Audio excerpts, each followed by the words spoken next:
94% of beginner traders fail because they treat the market as a flat, single-layered environment, missing the bigger picture.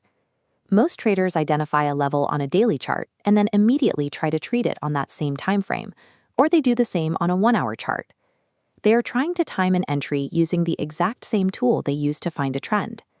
To solve this, we must separate our process into two roles: a higher time frame, or HTF, and a lower time frame, the LTF. Think of the higher time frame as your roadmap. Large institutional players operate on these broader cycles, meaning the daily high and low points represent the areas where the most significant orders were filled. The lower time frame is your sniper scope. We use it for one thing only: finding the exact moment to enter once price hits our roadmap's targets.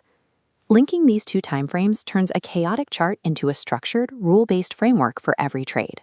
Start by opening your charting software and switching the view to the daily chart. Instead of looking at months of data, focus your attention on just one candle, the very last completed daily candlestick. Draw a rectangular box that extends from the absolute highest point of that candle's wick to the absolute lowest point. We label this the smart money zone because the previous day's range defines the most recent boundaries where major institutions clear their orders. Price moving inside this box is just noise, but the edges represent the lines where those institutions are likely to defend their positions. By setting this daily boundary, you identify the current range of the market before you ever look for a trade. Now that the roadmap is set, move your chart time frame down to the 1-hour setting. We are shifting away from our macro analysis and zooming directly into the specific mechanics of precise trade execution. On the 1-hour chart, your actions are governed by one rule: price location relative to that daily box. If the price is touching the ceiling of the box, the institutional context suggests the market is overextended, and you only look for sell setups. If price is touching the floor of the box, we expect institutional support, and you only look for buy setups. If the price is anywhere in the middle of the box, do nothing. This area lacks clear institutional direction. Avoiding the middle of the range prevents overtrading in areas where the probability of a reversal is at its lowest. To execute a buy, wait for price to reach the floor of your daily box. However, reaching the level isn't enough. We need to see a reaction. Watch for a candlestick with a small green body and a long downward-pointing wick.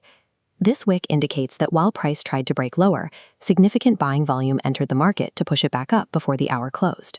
Your entry trigger occurs when the very next candle moves above the top of that green trigger candle. Place your stop loss just below the lowest tip of that long wick to protect against a trend reversal. Finally, set your profit target at the ceiling of the daily box, where we expect the next major institutional resistance. Basing your entry and exit on the high and low of the trigger candle ensures your trade is rooted in actual price behavior rather than emotion. We've used the daily trend to identify our direction and the 1-hour chart to time a high probability entry. This logic works across different scales. Apply the same strategy using a 1-hour chart for your roadmap and a 5-minute chart for your entry. Save this video for reference and open a demo account to practice identifying your first daily box.